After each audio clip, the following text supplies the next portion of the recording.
ایک سوال یہ دریافت فرمایا کہ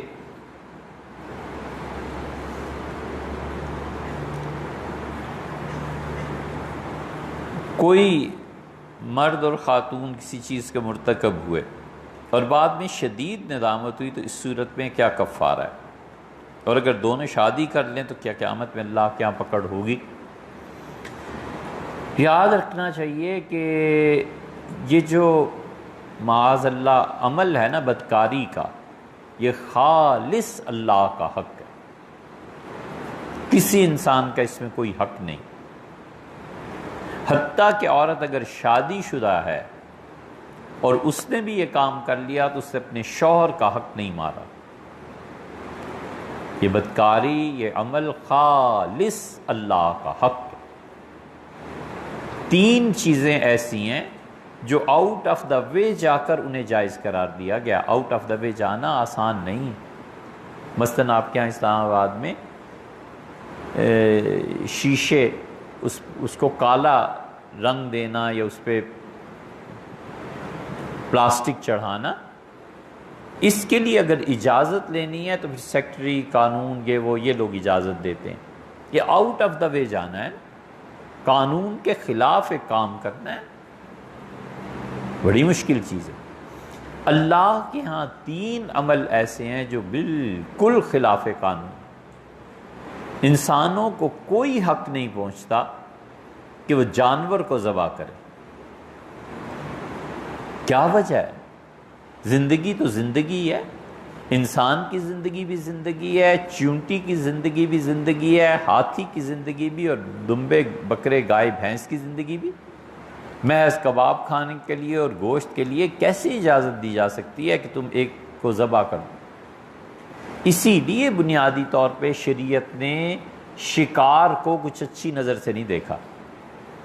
حضرت رسالت پناہ صلی اللہ علیہ وسلم نے شکار کی اجازت بھی دی ہے انسانوں کی ضرورت کی خاطر، لیکن خود کبھی بھی شکار نہیں کی۔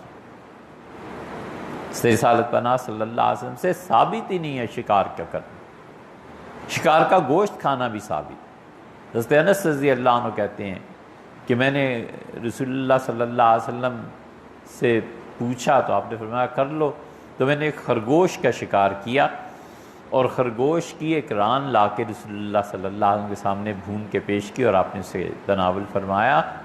ہمارے نزدیک خرگوش جائز ہے، حلال جانوروں میں آتا ہے، اور اہل تشیع کے نزدیک خرگوش حرام ہے، وہ نہیں کھاتے۔ ایک فقہی بحث ہے، لیکن شکار، جانور کو مارنا، ذبح کرنا، یہ آؤٹ آف دا وے اللہ نے جا کر بالکل اپنے قانون کو خود ہی بدل کے تبدیل کر کے انسانوں کے لیے جائز قرار دیا، وگرنہ کوئی وجہ نہیں ہے کیوں جان سے کوئی جانور جائے۔ دوسری چیز یہ ہے کہ نکاح ہو یا نہ ہو، دونوں صورتوں میں عمل ایک ہی ہے۔ کیسے اس کی اجازت دی جا سکتی؟ اس لیے دونوں مقامات پہ اللہ تعالیٰ نے یہ ضروری قرار دیا کہ لوگ اللہ کو یاد کریں۔ نکاح میں خطبہ ضروری قرار نہیں دیا، لیکن اللہ کا نام لے کے وہ اپنے آپ کو ایک دوسرے کے لیے جائز کرتے ہیں۔ اسی لیے اللہ تعالیٰ نے فرمایا ہے کہ تم اللہ کا نام لیتے ہو اور پھر ایک دوسرے کے لیے جائز قرار دیے جاتے ہو۔ وَاتَّقُوا اللَّهَ الَّذِي تَسَأَلُونَ بِهِ، اور ڈرو اس اللہ سے جس کا نام لے کر تم رشتے مانگتے ہو، رشتوں کو جوڑتے ہو۔ اللہ ہی کا نام لیا جاتا ہے۔ نکاح کیا ہے؟ اللہ ہی کے خوف سے تو کیا جاتا ہے، اللہ نے قانون بنایا، اسی کی تو پابندی کی جاتی ہے۔ اور اگر نکاح نہ ہو تو انجام کار تو کام پھر وہی ہے۔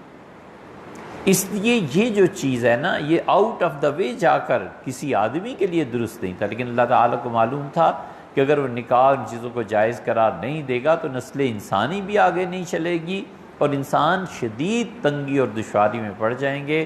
اس لیے اللہ نے اسے جائز قرار دیا۔ تیسری چیز بھی لکھی ہے الاشباح والنظائر میں، اس وقت ذہن میں نہیں آ رہی۔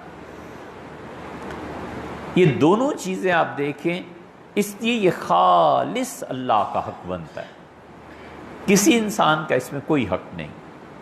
تو جو آدمی بھی یہ کام کرتا ہے نا وہ خالصتاً اللہ کا حق ضائع کرتا ہے۔ جب اللہ کا حق ضائع کرتا ہے تو اب اس کے ساتھ کیا کیا جائے؟ شریعت کہتی ہے کہ اگر اس پہ گواہ قائم ہو جائیں تو پھر اس پہ حد جاری کی جائے، اور حد کا جاری کرنا اس وقت ہے جب وہ کورٹ میں آ جائیں۔ اگر وہ کورٹ میں نہ آئیں تو جہاں تک ہو سکے درگزر کرنا چاہیے، جہاں تک ہو سکے ہٹا دینا چاہیے ان چیزوں کو۔ امام نسائی رحمۃ اللہ علیہ نے باب باندھا ہے اس معاملے میں، اور اس میں حدیثیں جو لائے ہیں اگر آپ وہ دیکھیں تو حدیث اس میں لائے ہیں کہ حضور صلی اللہ علیہ وسلم نے فرمایا من ستر مسلمن، جس آدمی نے مسلمان کے گناہ پر پردہ ڈالا اللہ اس کے گناہوں پر پردہ ڈالے گا۔ اور یاد رکھو جس نے مسلمان کے کسی گناہ کی تشہیر کی، معاشرے میں بتایا، اللہ اس سے رسوا کرے گا چاہے وہ اپنے گھر میں بند ہو کے بیٹھ جائے۔ شدید نکیر، شدید رویہ اختیار کیا ہے رسول اللہ صلی اللہ علیہ وسلم نے کہ ہو گیا ایک آدمی سے کام، کیوں اس کی شہرت دیتے ہو، چپ رہو۔ یہ شریعت کا مزاج ہے کہ چپ رہو، مت دے کے جاؤ اسے کورٹ میں، مت اس معاملے میں بات کرو، ہو گئی ایک چیز بس۔ اسی لیے سیدنا عمر رضی اللہ عنہ کے پاس لوگ لے کے آتے تھے، سیدنا عمر رضی اللہ عنہ کہتے تھے مت جانا کچہری میں۔ اور ایک جگہ تو کمال کی بات ارشاد فرمائی، فرمایا عدالت کے فیصلے دلوں میں دوریاں پیدا کر دیتے ہیں، عدالت کے فیصلے لوگوں میں فاصلے پیدا کر دیتے ہیں۔ جہاں تک ہو سکے اپنے جھگڑوں کو خاندانی سطح پر طے کر لو، ہمارے پاس مت آؤ۔ امیر المومنین رضی اللہ عنہ کے سامنے ایسے جھگڑے پیش ہوتے تھے، فرماتے تھے جاؤ توبہ کرو، اللہ سے معافی مانگو۔ ایک آدمی آیا، اس نے کہا کہ ایسے ہوا ہے، سیدنا عمر رضی اللہ عنہ پھر کیا کرتے تھے، یہ بات تو آگے آ جائے گی۔ سیدنا عمر رضی اللہ عنہ کبھی کبھی بٹھا کر نکاح بھی پڑھا دیتے تھے، کہتے تھے کہ نکاح سے پہلے تمہیں پسند ہے تو نکاح کے بعد بھی اسے رکھو، تو یہ بھی کرتے تھے۔ لیکن شریعت کا مزاج یہ ہے کہ ایسی چیزوں کو چھیڑا نہ جائے، ہو گئی جو بات ہو گئی، اور اس کا حل یہ ہے کہ اللہ سے توبہ کر لی جائے۔ یہ ندامت کا طاری ہو جانا جو شدید ہے، بس یہ توبہ ہی۔ رسالت پناہ صلی اللہ علیہ وسلم کے سامنے لوگ آتے تھے، ایک لڑکا آیا اور اس نے اقرار کیا تو آپ نے فرمایا اچھا ٹھہرو۔ پھر عصر کی جماعت ہوئی تو آپ نے فرمایا وہ کہاں گیا ہے جو نماز سے پہلے مجھ سے ملا تھا؟ اس کا اللہ کے رسول میں یہاں، آپ نے فرمایا اما صلیت معنا، ہمارے ساتھ نماز پڑھی ہے؟ اس نے کہا جی میں نے پڑھی۔ آپ نے کہا خبردار جب باقی چلو جاؤ۔ حضرت ابوبکر رضی اللہ عنہ نے قاضی مقرر کر دیا تھا مدینہ منورہ کا، جب ان کی خلافت قائم ہوئی ہے تو حضرت ابوبکر رضی اللہ عنہ کا لا بد من آوان، یہ ضروری ہے کہ اب تم لوگوں کچھ لوگ میرا ساتھ بھی دیں۔ ابو عبیدہ بن جراح رضی اللہ عنہ نے کہا کہ حضرت خزانہ میرے حوالے کر دیں، میں بالکل ایک ایک پائی کا حساب کروں گا۔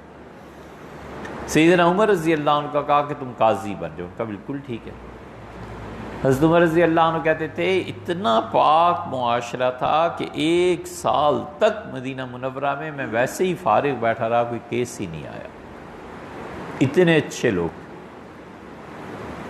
ایک جگہ آتا ہے کہ سیدنا عمر رضی اللہ عنہ کے دور میں باندیاں مدینہ منورہ میں ننگے سر کہتی ہیں پھرتی رہتی تھیں اور کوئی دیکھتا ہی نہیں تھا کہ کون آیا ہے کون گیا۔ حضرت عمر رضی اللہ عنہ کے دور میں نظر کی پاکیزگی کا یہ حال تھا۔ پھر ایک مقدمہ آیا حضرت ابوبکر رضی اللہ عنہ کے پاس، حضرت ابوبکر رضی اللہ عنہ کا جاؤ، جب زیادہ انہوں نے اصرار کیا تو فرمایا قاضی تو وہ ہیں عمر، ان کے پاس جاؤ۔ سیدنا عمر رضی اللہ عنہ مقدمہ سنا اور اس نے شکایت کی کہ میرا غلام اور میری بیٹی، تو حضرت عمر رضی اللہ عنہ نے فیصلہ تو کر دیا، اور جب وہ باپ جانے لگا نا کورٹ سے تو فرمایا بئس ابو انت، تم جیسا نالائق باپ میں نے نہیں دیکھا، ہلا سترت بنتک، تیری بیٹی سے اگر ایک گناہ ہو گیا تھا تو پردہ ڈال دیتا، ضروری تھا عدالت میں لے کے آنا ہے اس۔ یہ شریعت کا بنیادی مزاج، اور کس گناہ کے لیے یہ ہے خیال کرنے کی بات، جو گناہ جذبات کے غلبے سے ہو جاتے ہیں نا، درگزر کرو، چھوڑو۔ جذبات کے غلبے سے ایک آدمی شراب پی کے آ گیا، ایک صحابی رضی اللہ عنہ لعنت بھیجی، حضور صلی اللہ علیہ وسلم فرمایا شیطان کی مدد کرتے ہو، تمہیں تو چاہیے تھا کہ یہ کہتے کہ اللہم اغفر، اللہ اس کے اس گناہ کو معاف فرما، اللہ اسے توفیق دے یہ تیرا بندہ توبہ کرے۔ جذبات کے غلبے سے جو گناہ ہوتے ہیں نا، شریعت اس کو کسی اور نگاہ سے دیکھتی ہے۔ یہ ہمارے معاشرے کا المیہ ہے، ہمارے یہاں بالکل الٹا دین ہو گیا ہے۔ شریعت اس کو بالکل الگ نگاہ سے دیکھتی ہے کہ جذبات کے غلبے سے ہو گئی ایک بات، اب حال طاری ہو گیا۔ حال طاری ہونے کا مطلب یہ ہوتا ہے کہ ایک آدمی پر کسی جذبے کا غلبہ ہو جائے اور وہ اس کے تحت کوئی کام کر گزرے۔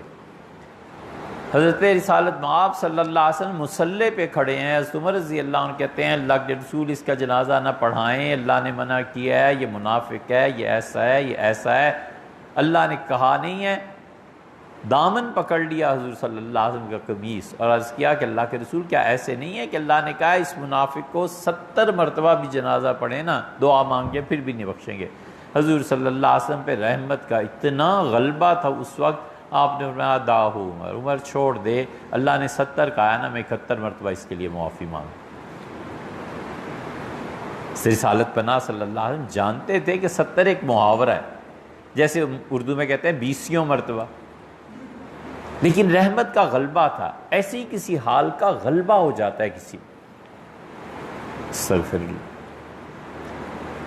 اس غلبے کے نتیجے میں جو گناہ ہوتا ہے نا، اس کے بعد ہوتی ہے ندامت طاری، وہ توبہ ہے۔ شریعت اسے ہی کہتی ہے کہ وہ توبہ کر۔ اللہ تعالیٰ نے اپنے بندوں کی صفات بیان کی ہیں اور اللہ تعالیٰ نے فرمایا وَلَا يَزْنُونَ، 2 چیزیں قرآن اکٹھی ذکر کرتا ہے، قتل اور یہ بدکاری، 2 چیزیں۔ وَلَا تَقْتُلُوا النَّفْسَ الَّتِي وَلَا يَقْتُلُونَ النَّفْسَ الَّتِي حَرَّمَ اللَّهُ إِلَّا بِالْحَقِّ، اور میرے بندے ایسے ہیں جو کسی کو قتل نہیں کرتے جب تک کہ اللہ خود اجازت نہ دے، وَلَا يَزْنُونَ، اور نہ وہ زنا کرتے۔ دوسری جگہ سورہ بنی اسرائیل میں فرمایا کہ دیکھو بالکل قتل کے قریب نہیں جانا، وَلَا تَقْرَبُوا الزِّنَا، اور بد کا إِنَّهُ كَانَ فَاحِشَةً وَسَاءَ سَبِيلًا، یہ بڑا ہی برا طریقہ ہے زندگی کا، بہت بڑا گناہ۔ ان دونوں کو جوڑنے کی آخر حکمت کیا ہے؟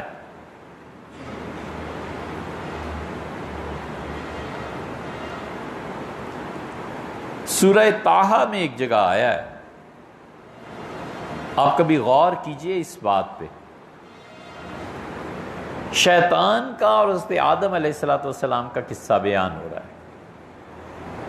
اللہ تعالیٰ فرماتے ہیں کہ جنت ایسی جگہ ہے جس میں ہم نے کہا آدم علیہ السلام سے کہ اَنَّكَ لَا تَجُوعَ فِيهَا وَلَا تَعْرَىٰ، یہ بات ذرا غور سے سنیں تو سمجھ میں آتی ہے۔ لا تجوع فیہا ولا تارا، اور نہ تم بھوکے رہو گے اور نہ ننگے رہو گے۔ بھوک اور ننگ ایک دوسرے کے مقابلے میں آگے۔ لا تظمؤ فیہا ولا تضحا، اور نہ پیاسے رہو گے اور نہ دھوپ پہ جلو گے، نہ بھوکے رہو گے نہ ننگے رہو گے، اور نہ پیاس تمہیں ستائے گی اور نہ تم سورج اور دھوپ اور گرمی میں کھڑے رہو گے۔ ہونا تو یہ چاہیے تھا کہ جب پہلے فرمایا تھا نا کہ تمہیں بھوک نہیں تنگ کرے گی، جنت میں ہم دیں گے، ساتھ ہی فرما دیتے کہ پیاس کے لیے پانی بھی دے دیں گے۔ اور جب یہ آیا تھا کہ تمہیں دھوپ نہیں ستائے گی تو اس سے پہلے یہ کہہ دیتے کہ تم لباس پہنو گے، ننگے نہیں رہو گے۔ تو لباس کے ساتھ تعلق ہے نا جلنے کا، سر پہ آدمی ٹوپی کچھ چیز رکھ لیتا ہے کہ جلے نہیں۔ اللہ نے یہاں پر بھوک کو ننگ کے ساتھ منسلک فرما دیا، اور اللہ تعالیٰ نے یہاں پر پیاس کو گرمی کے ساتھ لگا دیا۔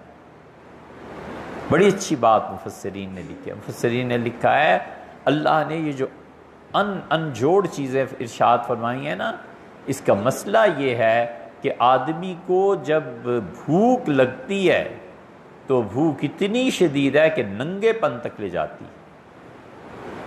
جو آج سیدنا عثمان رضی اللہ عنہ کی بات تھی نا کہ انہوں نے کہا اپنی عورتوں سے یہ نہ کہو کہ پیسے لے کے آؤ۔ عورت سب سے پہلے جس چیز پہ جائے گی، اگر پیسے اسے نہیں جائز طریقے پہ ملیں گے تو بیچنے کی چیز سب سے پہلے اس کا جسم ہے۔ اور اپنے بچوں سے یہ نہ کہو کہ پیسے لے کے آؤ، پھر بچہ چوری کرے گا تمہارا۔ اور دوسری طرف پیاس کو گرمی کے ساتھ جوڑ دیا، وہ تو پھر بھی کچھ سمجھ میں آتا ہے، لیکن اللہ تعالیٰ نے جو کچھ پہلے فرمایا ہے نا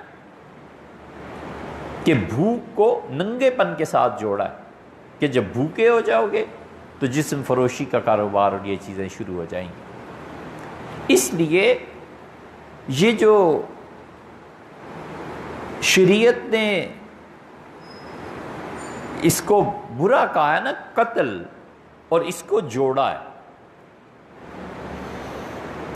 کیونکہ اگر خواہشات پوری نہیں ہوں گی تو وہ غصہ آئے گا، غصہ آئے گا تو قتل کرے گا۔ قتل کوئی آسانی سے تھوڑا ہی ہوتا ہے۔ اس لیے جن معاشروں میں شادی لیٹ ہو جاتی ہے، جن معاشروں میں مناسب بندوبست نہیں ہوتا، چھوٹے گھر ہوتے ہیں، کمرے ہوتے ہیں، شوہر کی خواہشات پوری نہیں ہو سکتی، نتیجہ یہ کہ اس کے مزاج میں آہستہ آہستہ چڑچڑا پن آ جاتا ہے اور اس کا غصہ آتا ہے، اور غصے سے پھر قتل ہو جاتا ہے۔ اللہ نے دو جگہ پہ قرآن کریم میں جوڑ دیا اسے، اسی لیے اللہ تعالیٰ نے فرمایا کہ وَلَا يَزْنُونَ، اور بدکاری میں نہیں جاتے، إِلَّا مَن تَابَ، ہاں جس سے ایسی حرکت ہو گئی۔ یہ خالص اللہ کا حق ضائع ہوا ہے نا، انسانوں کا نہیں۔ اللہ تعالیٰ نے فرمایا اس سے توبہ کر لیجیے، آپ کے سوال کا جواب بھی ہے۔ وَعَمِلَ صَالِحًا، اور نیک کام کیے، فَإِنَّهُ يَتُوبُ إِلَى اللَّهِ مَتَابًا، وہ تو اللہ کی طرف پوری طرح رجوع کرتا ہے، توبہ بھی کرتا ہے، اور اس کے بعد اپنی زندگی کو سنوارتا ہے۔ اللہ تعالیٰ فرماتے ہیں یہ لوگ جن سے ایسی حرکت ہو جائے اور پھر توبہ کر لیں، فَأُولَٰئِكَ يُبَدِّلُ اللَّهُ سَيِّئَاتِهِمْ حَسَنَاتٍ، قیامت میں ہم اپنے ان گناہ گار بندوں کے گناہوں کو نیکی میں تبدیل کر دیں گے۔ اسی لیے رسول اللہ صلی اللہ علیہ وسلم مسکرائے اس آیت کو پڑھ کے، اور آپ نے فرمایا قیامت میں ایسے گناہ گار جب پیش ہوں گے نا، اور اللہ اسے کہے گا تمہارا یہ گناہ، یہ گناہ، یہ گناہ، وَيَظُنَّ أَنَّهُ قَدْ هَلَكَ، اور وہ تصور میں طے کر میں مارا گیا، اسے یقین ہو جائے گا۔ تو اللہ تعالیٰ فرمائیں گے کہ میرے بندے دنیا میں کیا رہا، اس سے کہا اللہ پردہ ڈالے رکھا اپنا، اللہ فرمائے گا آج بھی پردہ ہی ہے، اور حکم ہوگا کہ اس کے جتنے گناہ ہیں ان کو نیکیوں میں بدل دو۔ تو آدمی جلدی سے چیخے گا اور کہے گا اے میرے رب بہت سے گناہ تو ایسے باقی رہ گئے جو آپ نے گنے ہی نہیں۔ اس لیے توبہ اس کا حل ہے، اور اگر کورٹ میں چلا جائے تو وہ حدود ہے، لیکن شریعت کا مزاج بنیادی طور پہ یہ ہے کہ جتنے بھی گناہ جذبات کے غلبے سے ہو جاتے ہیں کسی سے ذکر نہ کرے اور اللہ سے معافی، بس سیدھا سادہ حل یہ۔ حضور اقدس صلی اللہ علیہ وسلم حضرت معاذ رضی اللہ عنہ کی جو قصہ ہے نا، اس حدیث میں بھی آیا ہے کہ معاذ رضی اللہ عنہ بڑے پریشان تھے، ایسی حرکت ہو گئی، آئے حضور اقدس صلی اللہ علیہ وسلم کے پاس، اور نہ ہاں آئے حد کے لیے کہ اللہ کے رسول مجھ پہ حد جاری کریں۔ ملاقات ہو گئی حضرت عمر رضی اللہ عنہ سے، آپ نے پوچھا معاذ کیوں؟ انہوں نے کہا اس وجہ سے، فرمایا واپس جاؤ، مت جاؤ رسول اللہ صلی اللہ علیہ وسلم کے پاس، جاؤ اور توبہ کرو۔ اصرار فرماتے رہے کہ نہ، کیونکہ رسول اللہ صلی اللہ علیہ وسلم نے جب مقدمہ پیش ہو گیا تو اب تو پھر کسی کو گنجائش نہیں نہ دی جا سکتی حد کے نفاذ کے لیے۔ بار بار فرماتے رہے کہ جاؤ اور توبہ کر لو اللہ سے، بس کافی۔ حضرت عمر رضی اللہ عنہ نے اپنی خلافت میں یہ اصول کی بات طے کی، لکھا خط، اور فرمایا یہ جو بڑی سزا ہے، کیا کہتے ہیں بگ پنشمنٹ، ہر وہ سزا جس کے نتیجے میں آدمی قتل کیا جائے گا، جب تک میں خود مدینہ منورہ میں نہ سن لوں میرا کوئی گورنر، کوئی نمائندہ اس سزا کو نافذ نہیں کر سکتا۔ نہیں ہو سکتا. لوگ مقدمے وہاں بھیجتے تھے. حضرت آپ فیصلہ کریں. گورنر حضرت عمر رضی اللہ عنہ کو مقرر کردہ سزا نہیں دے سکتا تھا. قتل بہت بڑی سزا تھی. کہاں انہیں دیتے تھے حضرت عمر رضی اللہ عنہ ایسے ہی. وہ تو لوگوں کی جان کے اتنے محافظ تھے کہ خالد ابن ولید رضی اللہ عنہ کا ایک بھائی عمار گم ہو گیا. سیدنا عمر رضی اللہ اپنی خلافت کے دور میں بیٹھے اور فرمایا کہ عمار کو لے کے آؤ، وہ ہمارا بندہ ہے.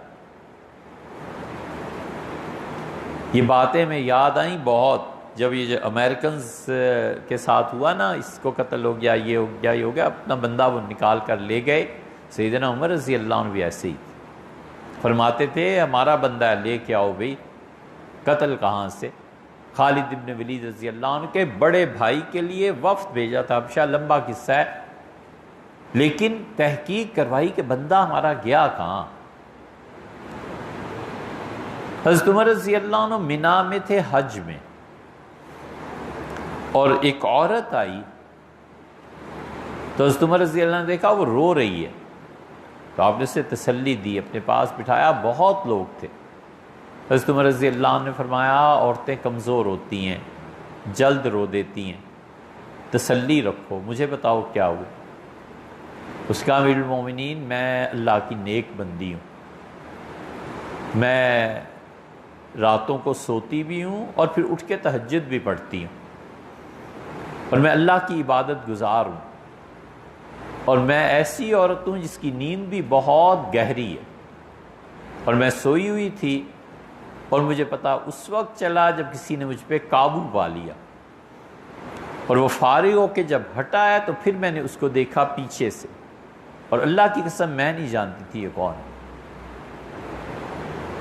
اور لوگ کہتے ہیں کہ میں نے ایسے کیا ہے، میں نے ایسے نہیں کیا، مجھ پہ یہ جبر ہو گیا. حضرت عمر رضی اللہ عنہ لوگوں سے کہا کہ تم کیوں آئے ہو؟ ان کا حضرت اس پہ حد جاری کریں، اس نے کیا ہے. حضرت عمر رضی اللہ عنہ نے فرمایا میں اس پہ حد جاری کروں اور یہ دونوں پہاڑ تم دیکھتے ہو، اس پہ حد جاری کرنے کے بعد خدا کا عذاب مجھ پہ آ جائے گا اور دونوں پہاڑ آپس میں مل جائیں گے، میں پس جاؤں. فرمایا تمہیں خدا کا خوف نہیں ہے؟ دونوں پہاڑوں کے درمیان آگ برسے گی عمر پر اگر اس نے حد اس عورت پہ جاری کی. اتنے حساس تھے یہ سارے. اس لیے جو حدود یہ وہ اس طرح کے مطالبے کرتے ہیں نا، انہیں پتہ نہیں ہے کہ انسانی جذبات کے غلبے سے جو گناہ ہوتے ہیں، شریعت کا مزاج یہ ہے کہ مت لاؤ یار اسے. اسی لیے امام نسائی رحمۃ اللہ علیہ نے باب ہی پورا یہ باندھ دیا کہ حضور صلی اللہ علیہ وسلم جو چھپائے اللہ اس کے گناہوں کو چھپائے گا.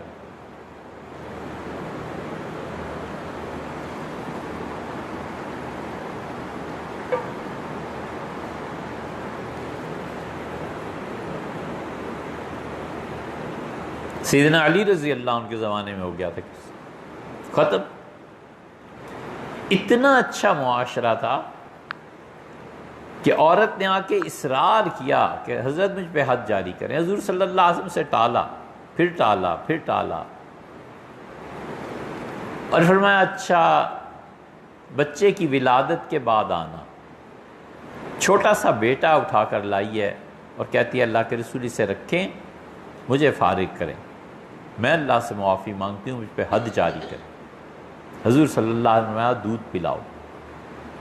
دودھ پلائی کے دوران آئی ہے اور پھر آخری مرتبہ آئی ہے اور کہتی ہے اللہ کے رسول دیکھیں میرا بچہ روٹی کھا رہا ہے. اس سارے میں 2.5-3 سال کا عرصہ لگا ہے. کہتی ہے اللہ کے رسول اب مجھے پاک کر دیں. حضور صلی اللہ علیہ وسلم اس پہ حد جاری فرمائی، اور وہ بچہ رسول اللہ صلی اللہ علیہ وسلم نے دیا صحابہ کرام رضی اللہ عنہ کو، اور فرمایا اس بچے کی پرورش کرو. ہم تو تھک مرے کہ کہیں اس کا نام ملے، کس نے لیا تھا، کس نے پرورش کی تھی، اس بچے کا ہوا کیا، پوری تاریخ خالی. بالکل چپ ہے معاشرہ، کوئی نہیں بتاتا وہ بچہ کون تھا، کہاں گیا، کس نے لیا. اتنے پاک لوگ، اتنے اچھے لوگ. اس لیے اللہ سے توبہ کرنا اصل حل ہے اس کا جو آپ نے لکھا ہے. شریعت ان تمام گناہوں کے بارے میں جو جذبات کے غلبے سے ہیں یہ رویہ ہے. اور جو گناہ ہیں اخلاقیات میں اس پہ شدید تنقید ہے۔ جھوٹ بولنا یہ زنا سے بدتر چیز ہے شریعت کی نظر میں۔ اپنے آپ کو کچھ سمجھنا یہ اس سے بدتر چیز۔ ہمارے معاشرے میں اسے تو کوئی نہیں گناہ سمجھتا، گناہ سمجھتے ہیں تو اسے ہی سمجھتے ہیں۔ جھوٹ بولنا کوئی کم گناہ ہے، وہ اس سے بدتر ہے۔ حضرت رسالت پناہ صلی اللہ علیہ وسلم سامنے کتنے لائے گئے کہ اس نے یہ حرکت کی ہے، فرمایا جاؤ اللہ سے معافی مانگو۔ حضرت عائشہ رضی اللہ عنہ کہتی ہیں حضور صلی اللہ علیہ وسلم کو شبہ بھی ہو جاتا تھا نا کسی کے متعلق کہ یہ جھوٹ بولا ہے، یجد فی نفسہ شیئا، آپ اپنے دل میں اس شخص کے لیے برابر گرانی محسوس کرتے تھے یہاں تک کہ وہ ثابت کر دے کہ وہ آدمی سچا ہے۔ رسالت پناہ صلی اللہ علیہ وسلم کے دل میں کسی کے متعلق آ جائے کہ یہ جھوٹ بول رہا ہے اور طبیعت مبارکہ اس سے بیزار ہونے لگے، یہ کفر نہیں ہے تو اور کیا ہے؟ نبی علیہ السلام کی نفرت کسی سے، یہ شریعت کا مزاج اخلاقیات کے بارے میں۔ یہاں اتنے بڑے گناہ جنہیں ہم سمجھتے ہیں، فرماتے ہیں جاؤ توبہ کرو، اللہ نے معاف کر دیا، تم نے نماز نہیں پڑھی، اب جاؤ بس۔ اور دوسری طرف حضرت ابو ذر رضی اللہ عنہ کہتے ہیں کہ بلال رضی اللہ عنہ کی اور میری کوئی بات ہو گئی تو میں نے بلال رضی اللہ عنہ سے کہہ دیا کہ یبن السودا، کالی عورت کا بیٹا۔ تو میں جب یہ کہہ رہا تھا مجھے نہیں پتا تھا پیچھے کون آ رہا ہے، تو میں نے دیکھا رسول اللہ صلی اللہ علیہ وسلم، آواز آئی اور آپ نے فرمایا کہ انک امرؤ فیک امر الجاہلیہ، ابو ذر تو ایسا آدمی ہے جس میں اب تک کفر کی بو باقی ہے۔ اعیرتہ بامہ، اس کی ماں کی رنگت کا اسے تانا دیتے ہو، تم میں ابھی تک کفر کی بو پائی جاتی۔ یہ جو بدکاری کر کے آئے ہیں انہیں تو نہیں کہا کہ یہ کفر کی حرکت ہے، انہیں کہا توبہ کرو، چھوڑو اس کو۔ اور جو کبر کے مرتکب ہوئے ہیں حضرت ابو ذر رضی اللہ عنہ، لیکن شائبہ ہوتا تھا، فرمایا تم ایسے آدمی ہیں جس میں ابھی تک کفر پایا جاتا ہے۔ یہ اسلام ہے۔ وہ کہتے ہیں اخلاقیات کی بنیاد پہ جو گناہ ہوتے ہیں یہ تمہیں ڈبو دیں گے، اور جذبات کی بنیاد پر جو گناہ ہوتے ہیں اللہ معاف کرنے والا ہے، معافی مانگو حتیٰ کہ گناہ نیکی میں بدل جائے گا۔ اب مسلمان الٹے ہو گئے ہیں، جھوٹ بولتا ہے تو کوئی کچھ نہیں کہتا، دھوکہ دیتا ہے تو کوئی کچھ نہیں کہتا، محلے میں دودھ میں پانی ملا کر بیچتا ہے اسے کوئی کچھ نہیں کہتا، اور پتہ چل جائے کہ اس نے ایسی حرکت کی ہے اگلے دن محلے میں جینا حرام ہو چکے ہوئے، اتنا بدکار، اتنا برا، ایسا کردار، اور وہ کردار کیا ہے؟ یہ شریعت کا مزاج۔ اس لیے اخلاقیات میں رسول اللہ صلی اللہ علیہ وسلم کسی کو سپیئر نہیں کرتے، کسی کو اجازت نہیں دیتے تھے کہ وہ ایتھکس کے معاملے میں مسلمان کے معیار سے گرے۔ کتنی ہی مثالیں ایسی، کتنی مثالیں ایسی۔ سیدنا عمر رضی اللہ عنہ جیسے آدمی کو ڈانٹ پڑ گئی تھی ایک موقع پہ، بہت واقعات۔ تو اس لیے ہمیشہ یہ دیکھنا چاہیے کہ جذبات کے غلبے سے گناہ ہوا ہے، اللہ معاف کرنے والا ہے، اس پہ ایک حالت طاری ہو گئی تھی، ختم ہو گئی بات۔ اور اگر وہ اخلاقیات میں کسی گناہ کا مرتکب ہوا ہے تو اسے اپنی فکر کرنی چاہیے۔ یہ جو اخلاقیات کے جرائم لے کے دنیا سے جاتے ہیں نا، اور جو جذبات کی بنیاد پہ جاتے ہیں، دونوں کی سزائیں الگ ہیں۔ جذبات کی بنیاد پہ جو گناہ لے کے جائے گا اللہ کی رحمت سے معاف کر دے، خدا اسے جہنم میں دے۔ لیکن جو اخلاقیات کی بنیاد پر گناہ لے کے جائیں گے ان کے لیے زیادہ چیز یہ ہے کہ جہنم کی آگ انہیں پاک کرے۔ اسی لیے اللہ تعالیٰ بار بار لوگوں کو متوجہ کرتا ہے کہ دیکھو کبر نہیں ہونا چاہیے، تم دیکھو انا نہیں ہونی چاہیے، دیکھو اپنے غصے کو قابو میں رکھو۔ آپ دیکھتے نہیں نکاح کس کے لیے فرض ہے، کس کے لیے سنت ہے، کس کے لیے مکروہ ہے، کس کے لیے حرام ہے؟ فقہا کہتے ہیں کہ نکاح اس کے لیے فرض ہے جسے ڈر ہو کہ گناہ میں پڑ جائے گا. کہتے ہیں نکاح مکروہ ہے اس آدمی کے لیے جو دین کے کاموں میں لگا ہوا ہو اور اسے فرصت نہ ملتی ہو اور پھر نکاح اوپر سے کر لے تو اس کے لیے اور مشکل پیش آ جائے گی. شافعی حضرات کا یہ فتویٰ ہے. حنفیہ پہلے اس کے برعکس فتویٰ دیتے تھے، اب اسی طرح فتویٰ دینے لگے. نکاح حرام ہے اس شخص کے لیے جسے اپنے غصے پہ قابو نہ ہو. کہا کہتے ہیں کہ جس شخص کو اپنے غصے پہ قابو نہیں ہے نا، اس سے نکاح کرنا ہی گناہ ہے، اس لیے کہ طلاق دے بیٹھے گا، اس بیچاری کی تو زندگی برباد ہو گئی نا، اس کے لیے نکاح ہی حرام ہے. اب خود سوچیں کہ اس کا نتیجہ کیا نکلے گا. اس کا نتیجہ یہ نکلے گا کہ وہ جس کے لیے نکاح حرام تھا وہ بدکاری میں پڑے گا نا معاشرے میں. وہ جو مرضی کرے، بدکاری کرتا ہے کرے نہ کرے، غصے کی وجہ سے کسی کی زندگی تباہ نہ کرے. یہ ٹوٹل سم اس کا نکلتا ہے. اس لیے سوسائٹیز جب گرتی ہیں تو اخلاقیات کی بجائے وہ ان گناہوں پر زیادہ مطعون کرتی ہیں جو ایک انسان سے مجبوری سے کوئی کام ہو. اسی لیے سیدنا عمر رضی اللہ عنہ، بکر رضی اللہ عنہ، خلافت راشدہ، سیدنا عثمان رضی اللہ عنہ تک جاؤ اللہ سے معافی مانگو، جاؤ توبہ کرو. حضور صلی اللہ علیہ وسلم کے سامنے آیا ہے حد کے لیے، آپ نے فرمایا نہیں لا اللہ کا لمستہا، تم نے انہیں سے چھو لیا ہوگا، لا اللہ کا قبل، تم نے اسے بوسہ دے دیا ہوگا، جاؤ. فرمایا اچھا دیکھو کتنا، وہ بار بار کہتا ہے اللہ کے رسول میں یہ کام کر گزرا ہوں. فرماتے ہیں جاؤ تم،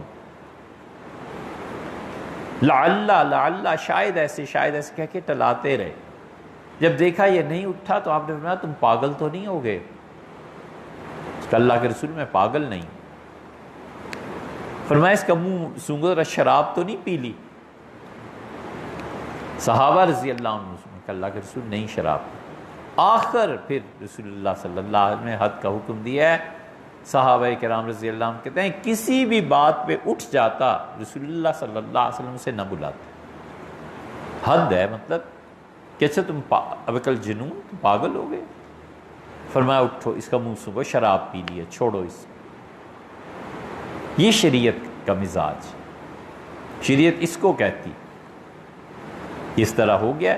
سیدنا عمر رضی اللہ عنہ اسی لیے کبھی کبھی کوئی کیس آتا تھا تو شادی بھی کرا دیتے تھے. فرماتے تھے اب تم نے یہ کام کیا ہے اسے بھی لے جاؤ.